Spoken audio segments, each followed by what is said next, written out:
The four central relationships in White Lotus Season 2 consist of the mid-30s couples of Harper and Ethan, as well as Cameron and Daphne. Each individual represents one of the four subtypes that are classically represented in dysfunctional relationships. Each individual identifies more with one part of their psyche, the psyche being split into both dominant and submissive energies. The following will be an analysis of the dynamics that occur among these types, both within and without their romantic relationships. Let's start with Harper and Ethan. Harper is the female who identifies with dominant energies. She is controlling, domineering, and over-exacting. She wants the relationship to be a very specific way. She doesn't trust men in general, and so she has sought out a male whom she can dominate. For Harper, sex is utilized as a tool to help assert control through withdrawal and use of sexuality when needed. She is often on the lookout for threats to her control and power. Ethan is the male who identifies with submissiveness. He is subservient to the dominant female in his life, relinquishing many of his own interests and pleasures as a way to please his wife. He normally sees Harper as someone who can do no wrong and who must be respected. He may present outwardly as a masculine male, but this can be seen through due to his over-emotionality and being slavishly tied down to his partnership. Ethan engages in many activities in secret, such as running and watching pornography, and even though these are harmless pleasures that will not interfere with the marriage, he continues to hide them from his wife because he knows they will be displeasing to her. Now for Cameron and Daphne. Cameron is a quintessential masculine identified male, someone who is dominating, hyper-masculine, and must appear outwardly strong at all times, even though he is most likely inwardly weak. He spends much of his time in masculine-oriented activities such as sports, gambling, drinking, and business enterprises. He is entirely focused on the upward ladder of success. He often looks to dominate the other and subjugate people to his own will. Cameron is overly sexual, as sexuality is the best expression of love as well as a way to assert power over the other. He will never engage in emotional or vulnerable aspects of partnership, as this shows weakness and can create fuel for a fire which his lover can use against him. Lastly, Daphne is the feminine-oriented female. She has a complete lack of direction or spiritual presence within. Most likely she has floated through life while wanting to be found and saved by someone else. Meanwhile, she rejected all of her personal interests. She is attracted to abusive, tyrannical men that care little about her needs and cares. The male counterpart, particularly Cameron, has sought her out more as a sexual instrument. She expects emotional coldness from her partner, as this is what she has come to expect out of relationships with males, starting in childhood. She is mostly nondescript and uninteresting. She denies any particular strengths about herself in favor of her male partner who must be put on the pedestal. Now that we have a general understanding of each character's dominant traits and some of their function in the romantic relationship, let's see how these dynamics progress throughout the show. Harper and Ethan come to the island, bored with each other and bored with life. Ethan has restricted himself due to Harper's controlling nature, essentially making his life centered only on Harper and his business enterprise. But Harper is also at fault for their lack of passion, as she has placed limitations on Ethan that don't allow him to venture out of their safe bubble. Taking this trip seemed to be a stretch, one in which Harper needed to be the final decision maker after elongated attempts by Ethan to convince her of why it could be enjoyable. Cameron and Daphne's relationship is the antithesis to that of Harper and Ethan. This other pair is more relaxed and carefree, unconcerned with events in the world in which they are practically oblivious. Their relationship is seen from the outside as one of fun-loving and free spirit, but we see that this is partly because they fall into their relationship dynamics so perfectly. Cameron is the hyper-focused businessman who spends much time at work and with friends, most likely having affairs with other women whenever he wants. He plays the ruler to Daphne, the stay-at-home mother who does as she is told and waits for Cameron to be ready for sexual intimacy when he desires. There is never any conflict or tension, as Daphne would never dare. We see early on how Harper is highly distrustful of this couple, with much of her skepticism aimed at Cameron. She tends to see a man as manipulative and destructive, which is part of the reason she married a submissive, feminine-oriented male like Ethan. Ethan will never challenge her, by staying in his place and obeying the orders he is given. Cameron, on the other hand, speaks his mind and asserts his dominance in conversations and relationships.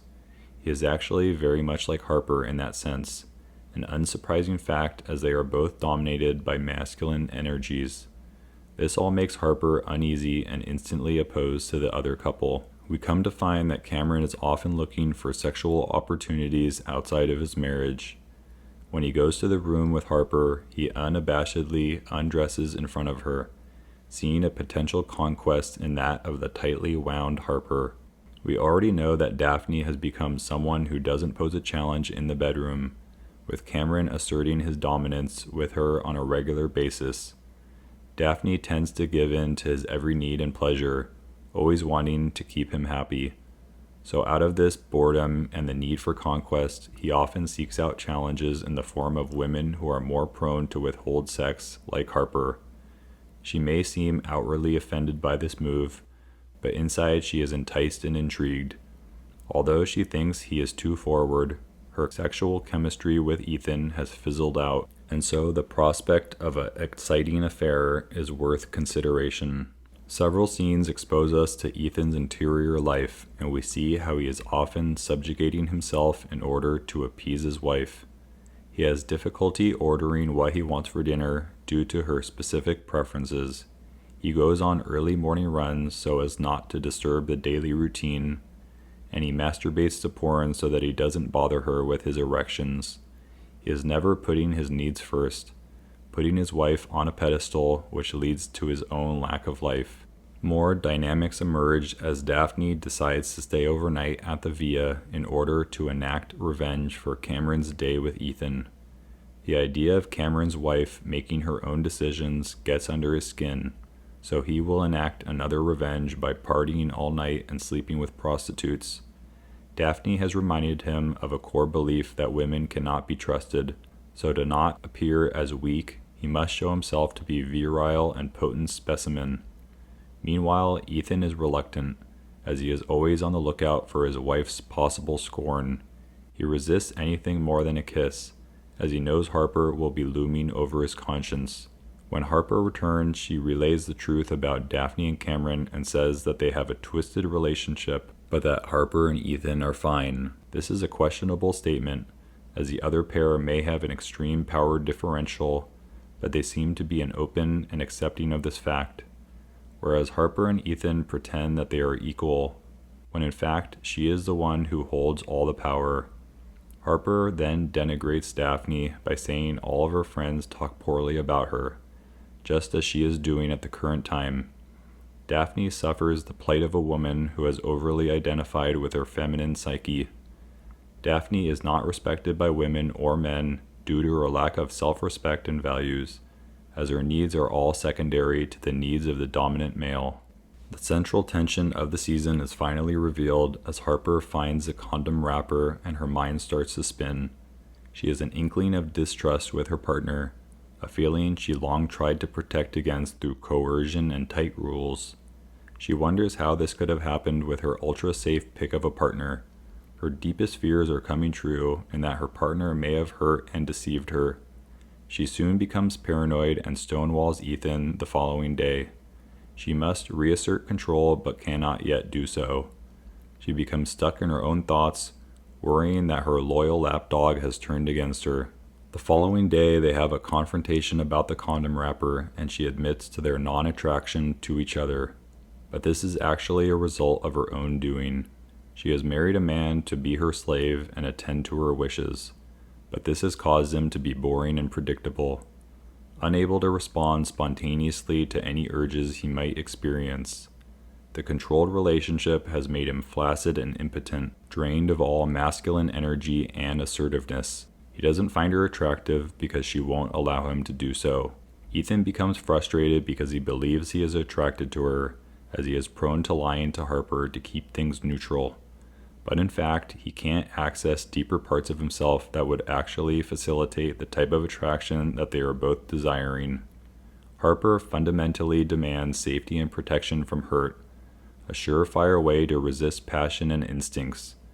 Meanwhile, Cameron and Daphne continue to engage in animalistic revenge sex. They are completely absorbed in their roles as dominator and submitter, excellent for physical intimacy while coming at the detriment of any emotional closeness. Harper soon begins to realize the only way she will reassert control in their relationship is by taking off more clothes and showing off her body at the beach. She knows how her sexual energy can and must be used as a tool. She has most likely withheld from intimacy in the past in order to tame Ethan, but now she will use it to cause jealousy and rage. She soon leaves to have drinks with Cameron, knowing that her flirtation with a hyper-masculine male will put her back at the top of the power hierarchy. It all works according to plan as Ethan confronts Harper about being in the room with Cameron. He has become possessed and overly emotional, traits that she knows he possesses. He considers his goddess of a wife being with another man, and it makes him furious. But Ethan is not one to confront situations or face down his problems. Rather, he is prone to backing off and taking the easy road. He is being pushed towards a breaking point in which he must make a difficult decision. We end up getting a glimpse into who Cameron really is when Daphne is on the phone with their kids. She calls him to come speak to the children as he flosses his teeth, and although this is a trivial activity of daily life, he continues to floss and ignore her for several long moments. We see the grimace on his face as he is getting prepared to exit the bathroom, and he switches to a fake grin as he comes to enter the video chat. This is the real Cameron, a man who is disconnected from his family, seemingly just stringing things along for appearances. It seems that he could leave his wife and children at any time, without much hesitancy behind the decision. Ethan has now become the obsessive one in the pair, as he is continually whining and complaining about her dishonesty. He has shown his severely insecure and overly emotional side as he has become wounded by her actions. She finally tells the truth about making out with Cameron, and Ethan continues to react in an out-of-control fashion. Here we again see the way that the dominant half of each person's psyche is dictating their responses. When Harper learned about Ethan's wild night, she responded in a cold, calculated, and logical way. But when Ethan learns about it, he responds with emotions, loud words, and overreactions. Harper then repeats to him that the real problem is that they're not attracted to each other, and maybe that's the whole point behind the drama that has occurred. It's as if she is trying to make him attracted to her in an unconscious way. Her flirtations and risks are trying to force Ethan to become more aggressive and masculine, to assert some dominance and utilize unused energies to fight for what he wants. She wants him to take command for once, as she has become exhausted by the plain, boring life they have been living, and we soon see how the plan is working as Ethan finds Cameron and nearly kills him. He lets out all his suppressed rage and aggression. He has long tried to be the tame, passive, and pleasant man that Harper demanded, until now. Ethan is distraught and seeks out Daphne to speak about the possible affair, and instead of being concerned, she tells him that the best option is to ignore and create more mystery in life. She entices him towards an act he never would have considered, cheating on his wife. It's counterintuitive, but this may actually be what is needed to help take his wife off the pedestal that has forced him into submission. He needs to see her as less than perfect, and bring the power he gave her back within himself. He needs to disidentify with the feminine energies which have dominated his life, and move towards the masculine which is so foreign to him. They all go to dinner on the final night, and it is as if all has been forgotten. It seems that this is Daphne and Cameron's life trend, lying to each other about the reality, preferring to live in a dream state in which they ignore the horrible patterns they are caught within. They know who they are and what their relationship is, and they aren't willing to change. But something has changed for Harper and Ethan as their passions erupt in the sexual explosion. just as it seems all is lost for the couple. Going outside of their worn-out roles of Harper as a controller and Ethan as a controlled has led to a liberation of energies. They have been able to connect to other parts of themselves, unleashing a dammed-up river of libido. Harper loosened her grips and allowed Ethan to take charge and fight for what he wanted.